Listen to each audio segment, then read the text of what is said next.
Welcome everyone. This is Michael Ramon Ricardo, and I want to speak on don't let the words of the Bible, don't let God's words cut people. And now, this is gonna be where this is a subject where you have to, because it's gonna be people that will be like, well, it's supposed to be like a double-edged sword. The word's supposed to cut, it's supposed to divide the word and everything. It's supposed to. Yes, you're right. But some people don't use a double-edged sword. They like to use an unclean sword. They like to use their own hurts and take their souls and put themselves in the equation of the Bible. And whatever is a knife, when it's dull, it cuts bad. A dull knife is not going to cut the way it's supposed to cut. A knife is supposed to cut where it's supposed to give you the word. It may slice, but it's a beautiful slice. And when it slices, it's in love. See, sometimes there are a lot of people who are receiving the word with a dull knife getting cut through them. That dull knife is not a good knife.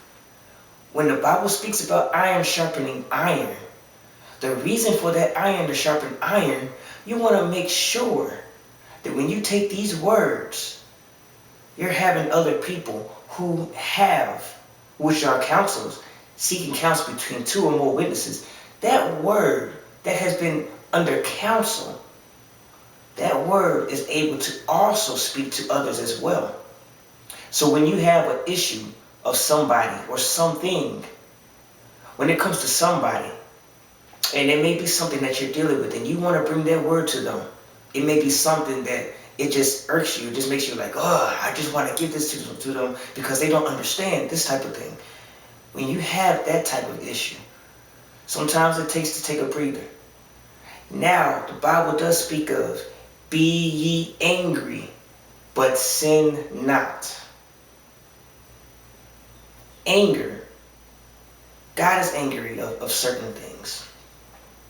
Anger is a way of knowing that you just have this passion for whatever the word is, that you're not going to stand for anything but the word. So there is a certain anger which is a righteous anger. But even through that righteous anger, if it's a soul that does not know the Lord, to come about somebody with a anger may not be the best approach. But to have a relatable approach, to have where the knife, they are familiar with that knife, but they're familiar with that knife in a way where that knife was something that was used on them to help them get to a better place before. So this takes a bit of time to know who you work with, who's not in the Lord, who doesn't know the Lord. Because there's certain people out here who are hurting.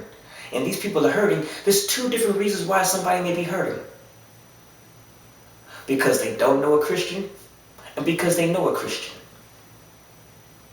Because they don't know of God, and they know of God. They've heard of things, and they haven't heard of things. But when you approach them, and they say, you know what, I can't do this, I can't seek God, I can't, because I've been hurt before by this.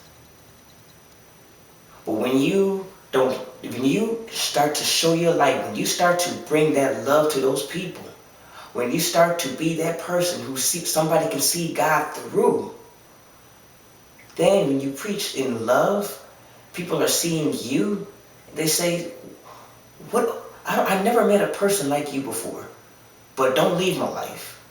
Stay in my life. I need you in my life. When those words get spoken, and you are that person who's doing the will of God, say, I'm going to be there. I'm going to make sure that, whatever you need, I'm there. You may not be able to do everything. You may not know how to move the moon and pull the moon from where it's at to give it to the person. But you can be that person who can be there in that person's life. And then through you, they see God.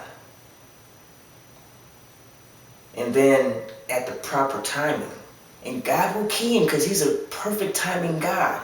He will key in the perfect timing for you to be able to preach that word or be able to speak that word to that person. And it doesn't have to be like you know the whole entire Bible back and forth, but you just may know something that stood out to you that's able to relate to that person as well. And guess what? The perfect timing, word comes out, person wants to know more, person's life is delivered from somebody they related to instead of being cut up. So when somebody is doing wrong to you and they don't know the Lord, it takes patience. It does. It takes a lot of patience. But you have to ask the Lord, how do I come about this person? How do I come about speaking to this person? Sometimes our flesh gets the best of us. But still, when we utilize the word, utilize it to the best of our ability to make sure it's in love, so then that person can receive it. So let us not have dull knives, but let us be sharpened. And let that knife, that's a double-edged sword, cut, but cut smoothly, so that that person can take it. And at the same time, feel the conviction to want to come to the Lord and say, you know what? It's time. Let's go and do this, God. So I want to end with that. Again, my name is Ricardo. Know that God loves you and that I love you. You all take care and God bless.